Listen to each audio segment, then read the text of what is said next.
विषय गुरु एक रहनुमा.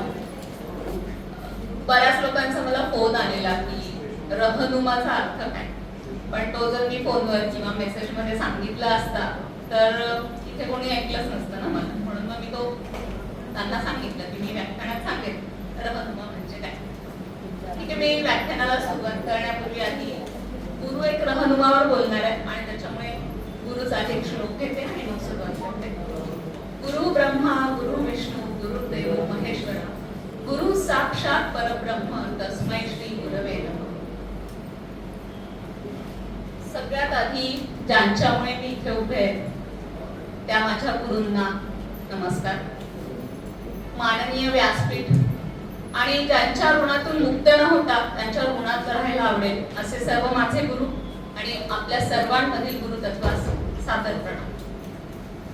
आपल्या सगळ्यांच्या आयुष्यात असा एक प्रसंग येतो की जेव्हा असं होतं की गोंधळलेलो असतो, हताश असतो, काय करायचं काय नाही, चूक काय बरोबर काय, कुणाकडे जायचं कुणाचे सल्ले घ्यायचं, खूप गोंधळलेला असतो. आणि मग तेव्हा एखादं पुस्तक, एखादी व्यक्ती किंवा एखादी शक्ती आपल्या आयुष्यात येते आणि आपल्याला सहज बोलता बोलता काहीतरी मार्गदर्शन करते आणि आपल्या जीवनात त्या काळासाठी मार्गदर्शन करते आणि तिथून आपल्याला एक वाट मिळते. तर हा गुरु असा एक रहनुमा हा माझा विषय.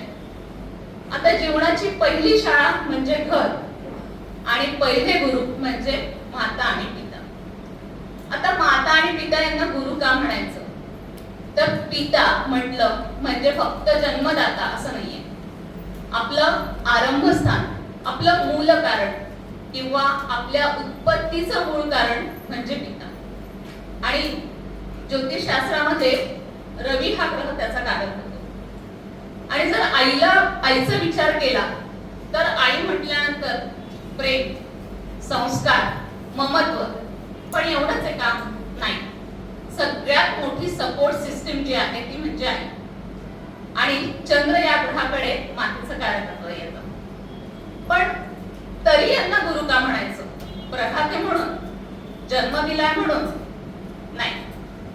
यांना गुरु म्हणण्याचं कारण असं आहे तर ते काय करतात? लाड करतात. चुकलं की शिक्षाही करतात आणि बरोबर असलं की लाडही करतात. लाड, शिक्षा, काय जे काही असेल त्यांच्या समोर ते आपल्याला आकार देतात, आधार देतात आणि या समाजामध्ये उभं राहण्यासाठी आपल्याला एक शक्ती प्रदान करतात. ही शक्ती प्रदान करणारे माता पिता आपल्यासाठी रहनुमा बनतात आणि म्हणून त्यांना रहनुमा म्हणायचं. जग म्हणतंय प्रघात आहे म्हणून त्यांना गुरु म्हणायचं नाही.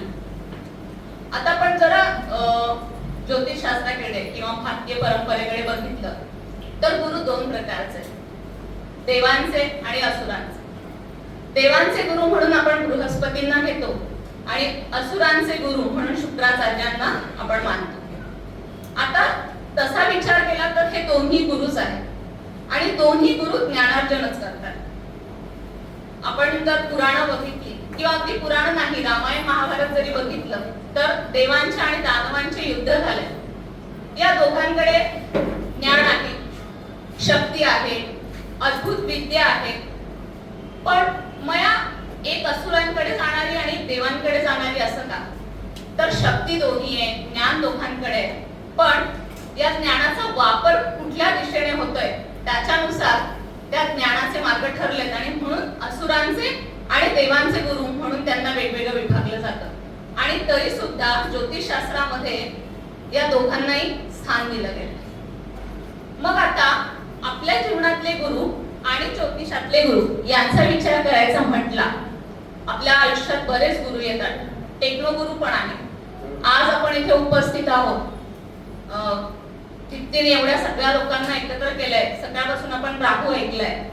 आज राहूमुळे पटापट मेसेजेस गेले आणि आपण इथपर्यंत पोहोचलो, एकमेकांशी कम्युनिकेशन करतोय.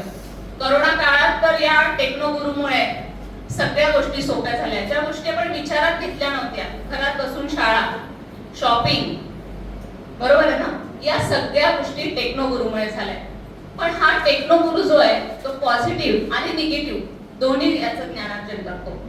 मग या दोन्ही याचं ज्ञानार्जन करताना आपण काय घेणार हे मात्र आपल्या सहवासातल्या गुरुवरनं ठरतं. त्याच्यामुळे आपल्या सहवासात असणारे गुरु किंवा आपण कोणाच्या सहवासात आहे हे आपल्यासाठी सगळ्यात महत्वाचं ठरतं. कुंडलीतला गुरु कसा आहे हे त्याच्या पद्धतीने तो फळ देणारच आहे, नक्कीच देणार. पण आपल्या आयुष्यात लाभलेले गुरु आपल्याला दिशा दाखवतात, प्रॉब्लेम मध्ये उभे करतात आणि त्याच्यामुळे आयुष्यातले गुरु जे आहेत ते सगळ्यात महत्वाचे ठरतात. जर आपण शिकण्याची वृत्ती असेल तर आपल्याला छोट्या छोट्या गोष्टींमधनं पण ज्ञान मिळतं. आपण जर दत्तगुरूंचा विचार केला तर त्यांनी 24 गुरु केले. ते 24 गुरु करताना त्यांना आपल्याला एवढं सूचित करायचं असावं की गुरुला दूर शोधण्याची गरज नाहीये. तुम्ही एखाद्या निसर्गातल्या घटकाचा विचार केला किंवा त्याचं निरीक्षण केलं तरी आपल्याला त्याच्यातनं पण एखादा मार्ग मिळतो किंवा एखादं ज्ञान मिळतं. म्हणजे गुरु शोधायला जायची गरज नाहीये, फक्त निरीक्षण आणि तुमची घेण्याची वृत्ती असेल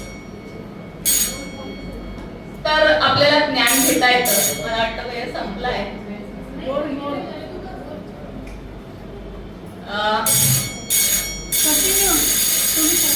दोन ओळी म्हणजे तुम्हाला लवकर समजेल.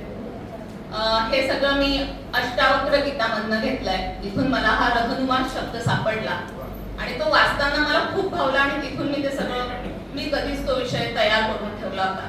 बोलण्याचा कधी चान्स आहे.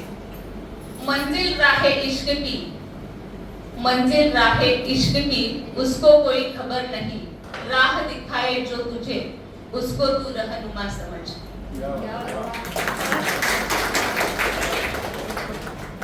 मंजिल राहे इश्क की, उसको कोई खबर नहीं, मंजिल राहे इश्क की, उसको कोई खबर नहीं, राह दिखाए जो तुझे, उसको तू रहनुमा समझ. याचा अर्थ असा आहे, तुमचं ध्येय काय आहे. माझा विषय जरा मोठा होता पण ठीक आहे, आपल्याला वेळेचा अभाव आहे. आपली मंजिल काय, आपलं ध्येय काय आहे. तुम्ही कुठल्या रस्त्यावरनं जाताय, तुम्ही कुठला मार्ग निवडलाय, गुरुला याच्याशी काय नसतं. फक्त काय की तुम्हाला योग्य वळणावर आणायचं आणि तुमच्या ध्येयापर्यंत पोहोचवण्याचं काम करायचं आणि मग गुरु तिथेपर्यंत आपली सोबत करतो आणि तिथून पुढे फक्त त्याची आठवण केली तरी आपण वाईट वळणावर जाण्याची आपली इच्छा होत नाही. आपण पुन्हा चांगल्या वळणावर येतो. आणि सगळ्यात चांगलं आणि सगळ्यांना माहीत असलेलं उदाहरण म्हणजे गीता.